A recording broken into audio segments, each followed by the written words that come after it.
biz kerbovka eləyəndə yaşıl yer görürük. Yaşıl nə deməkdir? Canlıdır. Bax, o floema damarlarıdır. Floema damarlarından sonra gəlir kambi qatı.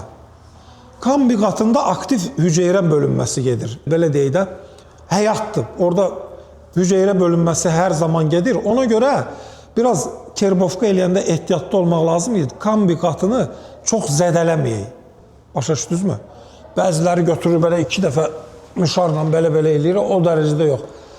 Onun vaxtını tutub, indiki vaxt, məsələn, onun ən ideal vaxtıdır ki, biz bir dənə çərtək, zəiflətək orada auksinin hormonlarını, stakinin hormonlarını gücləndirək, amma biz durub ksilemanı da çərtsək.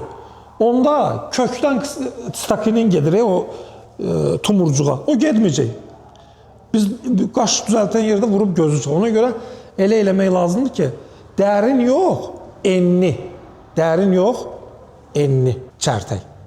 Buna çox diqqətli vermək lazımdır ki, orada yenə bu damarlardan söhbət gedir.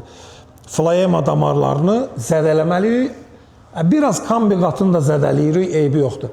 Amma kambi qatını zədələyəndə mütləq və mütləq oradan kley çıxacaq. Yəni ondan qorxmaq lazım deyil. Kambi qatı hüceyrə bölünür, sürətli özü-özünü bərpa eləyir.